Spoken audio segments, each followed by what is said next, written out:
Paano kung sasabihin ko sa iyo na ang no contact ay simula pa lamang?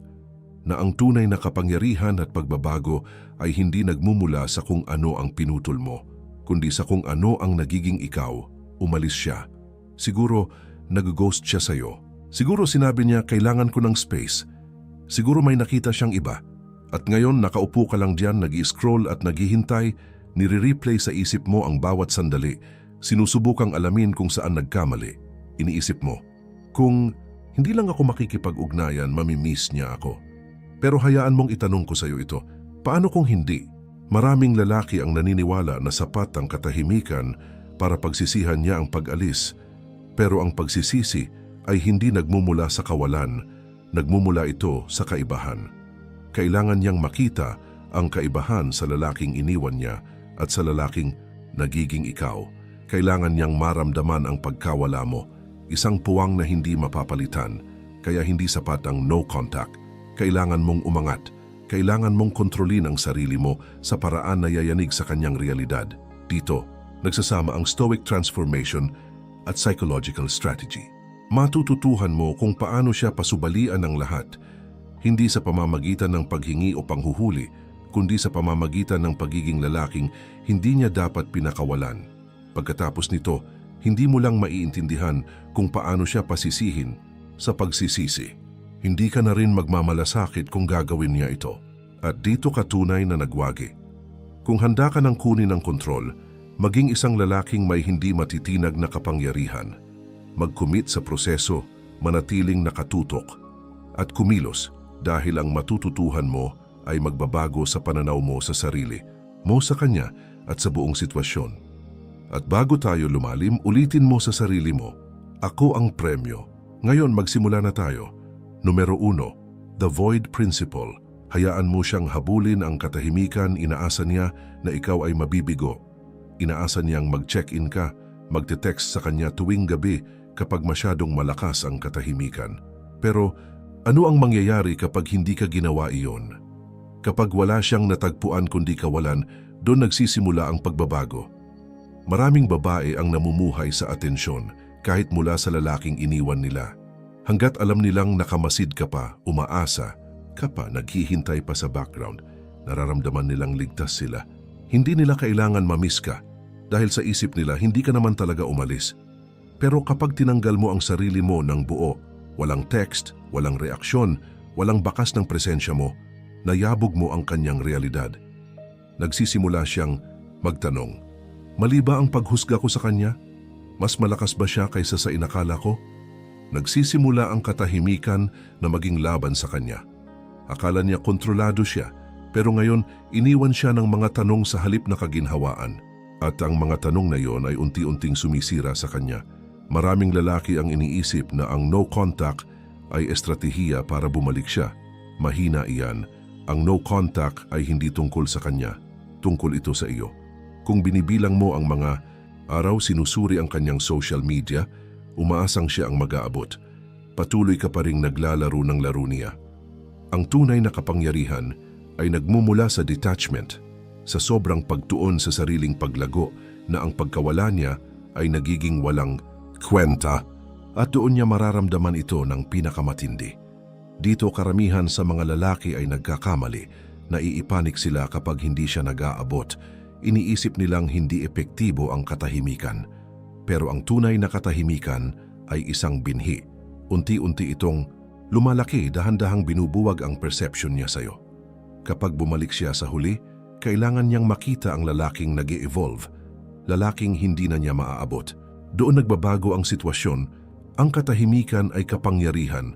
Numero 2, the transformation mindset. Maging lalaki na kinatatakutan niyang mawawala, hindi siya umalis dahil nawala ang nararamdaman. Umalis siya dahil sa isip niya, iniisip niyang kaya niyang makahanap ng mas mabuti. Hayaan mo itong tumunaw sa iyo. Kahit pa umalis siya, nag-fade out o lumipat sa iba, ang katotohanan ay mahirap.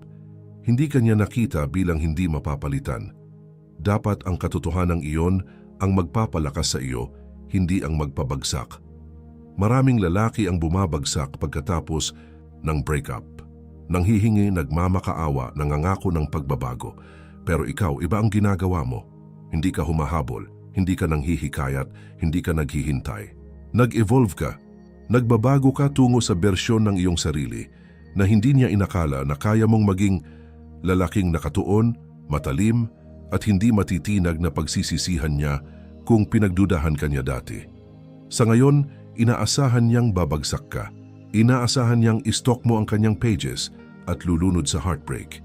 Pero isipin mo ang araw na muling makita ka niya at makakita ng lalaking mas malakas, mas matalim at ganap na hindi maaabot.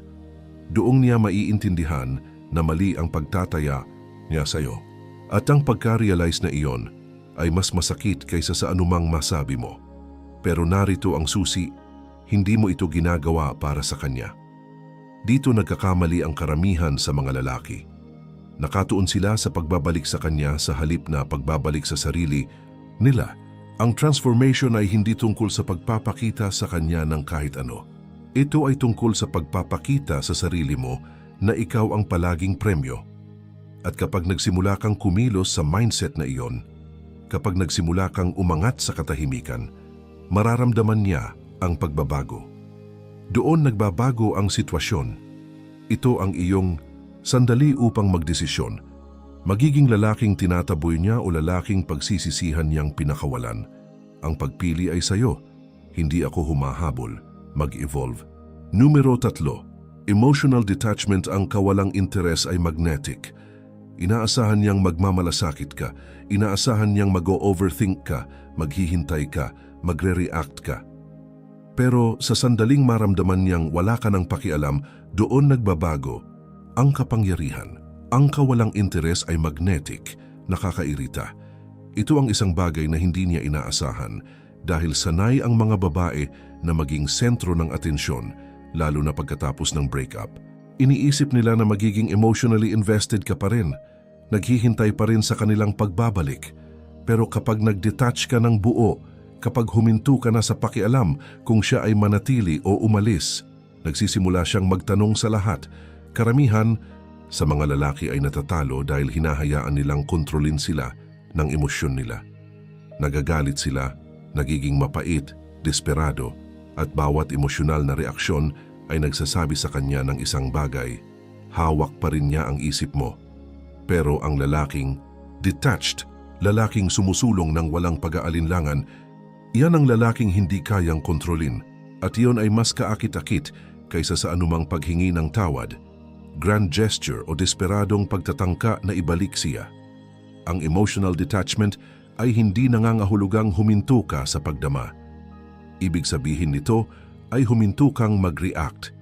Ibig sabihin nito ay tumanggi kang hayaan siyang o sinuman ang magdikta sa kapayapaan ng isip mo.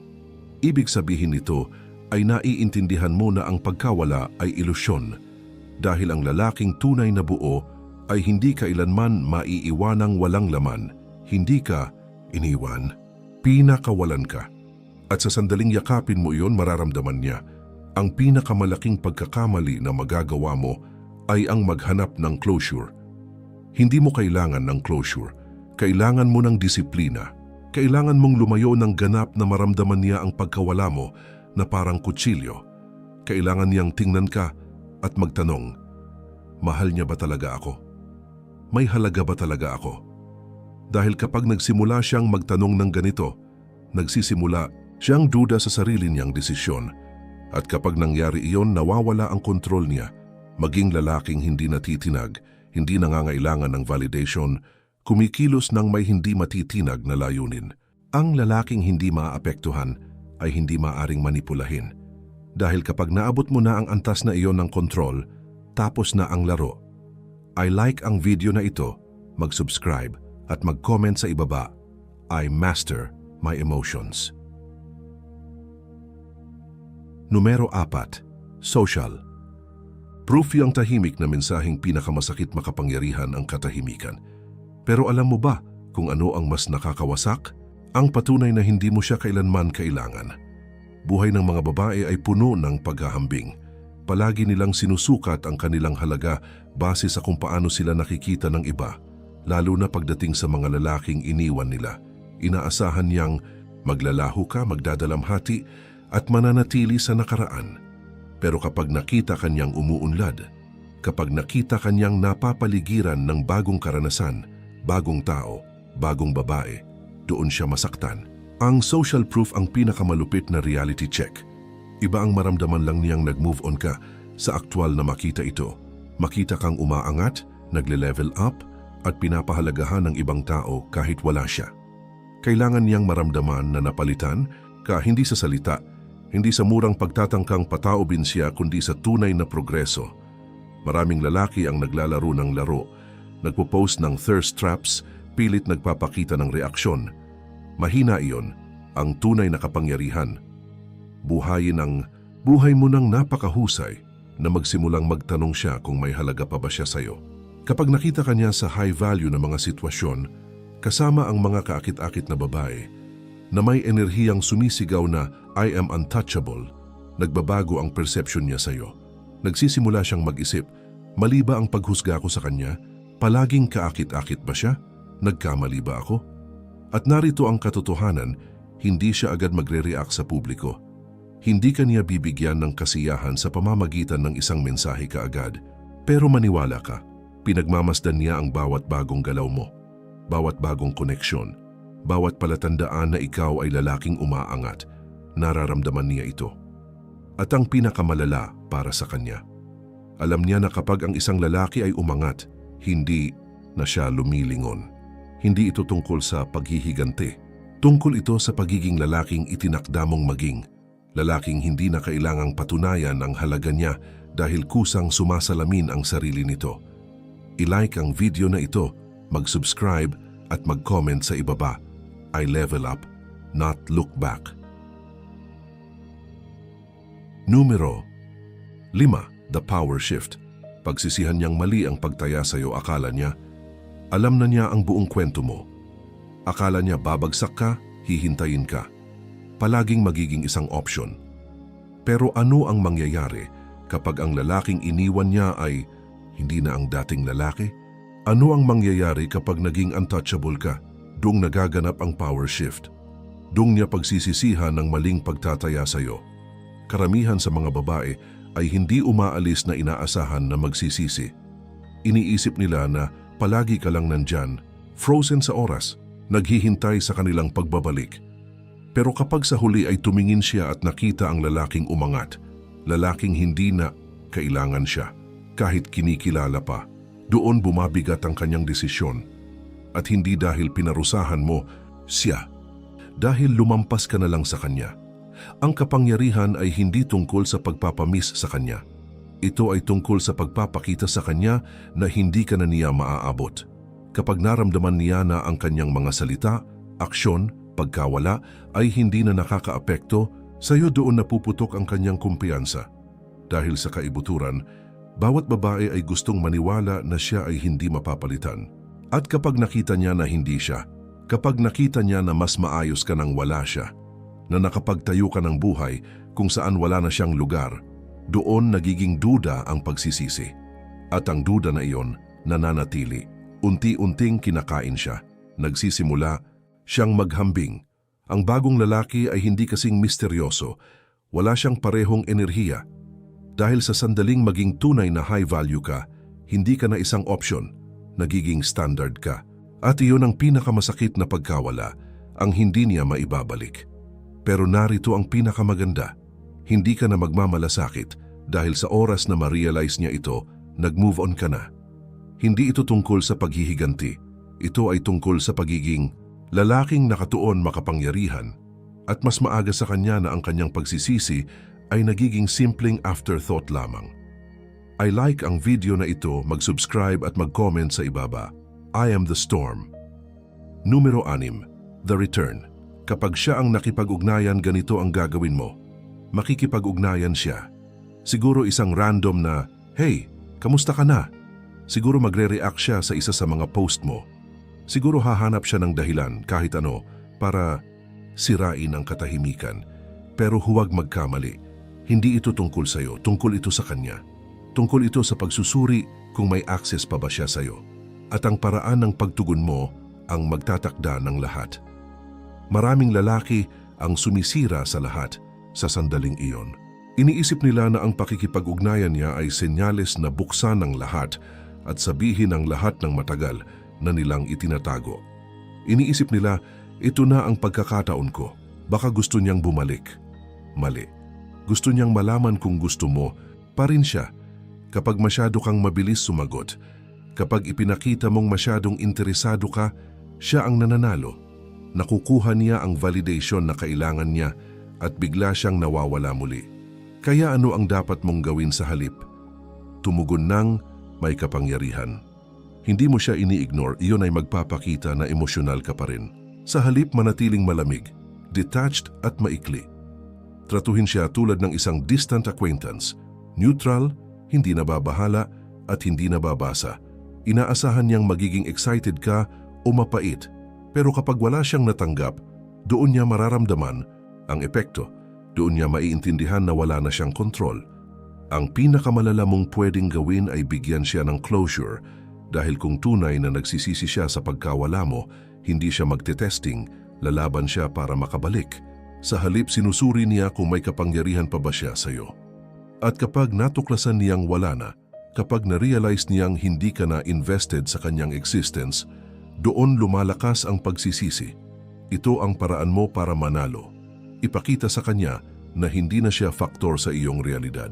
Sobrang nakatutok ka, sobrang evolved, sobrang makapangyarihan para pahalagahan ang nakaraan. At kapag naramdaman niya ang kawalang interes na iyon, hahantong ito sa kanya. I-like ang video na ito, mag-subscribe at mag-comment sa ibaba.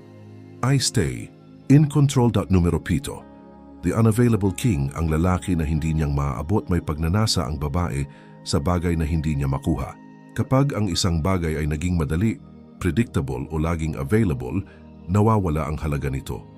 Dito palagi talo ang mga lalaking humahabol, nagmamakaawa o nagtatagal sa orbit ng babae. Pero ang lalaking unavailable, ang lalaking hindi maaabot, hindi matitinag at kumikilos ng may layunin. Iyan ang lalaking hindi niya maiwaksi sa isip. Akala niya pwede siyang bumalik anumang oras. Akala niya nasa kanyang panig ang oras. Pero ngayon wala ka na, hindi dahil galit ka, hindi dahil naglalaro ka ng laro, kundi dahil umangat ka ng sobra at hindi na siya kasya sa mundo mo. Hindi mo siya ini-ignore, masyado ka lang abala sa panalo. Hindi humahabol ang babae sa lalaking nangangailangan sa kanya.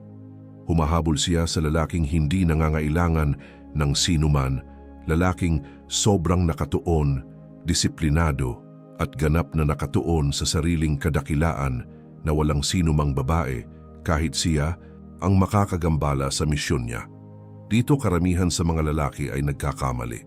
Nagiging unavailable sila sandali, pero sa sandaling makipag-ugnayan siya, bumabalik sila. Hindi sila tunay na unavailable, nagpapanggap lang. Pero ang mga tunay na lalaki hindi nagpapanggap. Nagiging ganun sila, susubukan ka niya. Susubukan niyang makontrol ka muli. Maghahagis siya ng pain para makita kung maibabalik ka niya sa frame niya. Pero kapag na-realize niya na naging lalaking hindi maaring ariin, doon nagsisimula ang obsession. Hahabulin niya ang bagay na minsang itinapon niya. Pero sa oras na iyon, huli na. Ganito kumikilos ang mga hari. Hindi sila naghihintay, hindi sila pinapansin ang distractions. Umaakyat sila. At habang mas mataas ang pag-angat mo, mas maliit siyang nagiging sa rearview mirror mo. I like ang video na ito, mag-subscribe at mag-comment sa ibaba. I am the prize, not an option. Numero 8, the inevitable choice, ang kanyang realization. At pagsisisi darating ang sandali na maramdaman niya ito. Ang sandali na ma-realize niyang hindi ka nababalik. Sa una, pinaniwalaan niya ang sarili niya na tama ang kanyang desisyon. Dinistract niya ang sarili, nililibang ng ibang lalaki, pinuno ang katahimikan ng atensyon, pero may nagbago. Tumingin siya sa paligid at nakita na walang makakatalo sa kung ano ang naging ikaw. Walang may parehong presensya, parehong kumpiyansa, parehong hindi matitinag na enerhiya na taglay mo ngayon. At doon nagsisimulang magsisi, nagsisimula siyang magtanong sa lahat. Nagkamali ba ako? Palaging ganito ba siya kalakas? Iniwan ko ba ang isang bagay na bihira? At ang pinakamasakit na tanong, iniisip pa ba niya ako? Ang tanong na iyon lamang ay sumisira sa kanya. Dahil sa kaibuturan, gusto niyang manatili ka. Gusto niyang maging option ka pa rin. Pero sa halip, naging puwersa ka ng kalikasan, sobra sa lakas para pigilan, sobrang nakatuon para lumingon. Karamihan sa mga lalaki ay hindi nakakarating sa stage na ito dahil mabilis silang bumagsak. Hinintay nila ang sandaling ito, hinangad nila ito. At kapag sa huli ay nakipag-ugnayan siya, ibinabalik nila ang kanilang kapangyarihan. Pinapayagan nilang makabalik siya na parang walang nangyari. Pero hindi ikaw. Ngayon, nag-transform ka na sa lalaking hindi nangangailangan ng closure, validation o pag-aliw sa nakaraan. Panalo ka na. Ang pinakamalaking pagkakamali na magagawa mo ngayon ay ibigay sa kanya ang nawala sa kanya. Dahil ang katotohanan ay hindi kanya namimiss. Namimiss. Niya ang kontrol na minsang hawak niya sa'yo. Namimiss niya ang seguridad na palagi kang option. Pero ngayon, ikaw ang lalaking hindi na niya maibabalik. At iyon ay pagsisisi na tumatagal habang buhay. I like ang video na ito. Mag-subscribe at mag-comment sa ibaba. I have already won. Numero siyam. The ultimate revenge. Ang tunay na paghihiganti. Ang paghihiganti ay hindi tungkol sa pagpapakita na mali siya. Ito ay tungkol sa pagpapakita sa sarili mo na tama ka. Hindi ito tungkol sa pagpapasisi sa kanya na iniwan kanya. Ito ay tungkol sa pagiging lalaking sobrang makapangyarihan, disiplinado at untouchable na ang pagsisisi niya ay hindi na mahalaga. Ang tunay na paghihiganti ay mastery. Mastery sa emosyon, isip at layunin mo. Dahil kapag naabot mo ang antas na iyon, mauunawaan mo ang isang simpleng katotohanan. Hindi siya ang premyo, ikaw ang premyo. Maraming lalaki ang natigil sa nakaraan. Naghihintay ng closure, validation o ng sandaling magsasabing panalo na sila. Ang tunay na tagumpay ay dumating sa araw na magising ka at hindi ka na magmamalasakit. Sa araw na tumingin ka sa salamin at nakita ang lalaking higit pa sa kilala niya. Sa araw na tumigil ka sa paghabol, pagtitiyak at paglingon dahil masyado kang abala sa panalo sa totoong buhay, mararamdaman niya ito. Makikita niya ang kaibahan sa lalaking iniwan niya at lalaking naging ikaw. At malalaman niya sa kaibuturan na nawala sa kanya ang isang bagay na bihira. Pero sa oras na ma-realize niya ito, hindi ka na nakatingin. Dito talaga nagsisimula ang iyong paglalakbay, hindi bilang reaksyon sa kanya, kundi bilang commitment sa sarili mo. Kapag na-master mo ang buhay mo, layunin mo at emosyon mo, nagiging ikaw ang lalaking sana pinili niya at iyon ang isang pagkawala na hindi na niya maibabalik. Hindi tungkol sa pagpapasisi sa kanya, pagpapamiss o pagpapakita ng kahit ano sa sino man. Ito ay tungkol sa pagyakap sa kapangyarihan mo. Pagiging lalaking hindi humahabol, kundi umaakit, kumikilos ng may layunin, hindi bumabagsak sa pressure at hindi lumilingon dahil sobrang nakatuon sa hinaharap. Kapag tumigil ka sa paghahanap ng validation, dun ka nagiging unstoppable. Hindi mo kailangan ng closure, paghihiganti, o para makita niya ang halaga mo, kailangan mo lang itong makita sa sarili mo. Kapag nag-commit ka sa pag-level up sa katahimikan at naging lalaking hindi maaaring baliwalain, panalo ka na, kaya ipatupad ang aral. Mag-focus sa sarili mo, sa misyon mo at sa evolusyon mo. Habang mas mataas ang pag-angat mo, mas kaunti ang halaga ng nakaraan. At sa oras na lingunin niya, wala ka na ron. Manatiling disiplinado, manatiling nakatutok at tandaan, palagi kang premyo.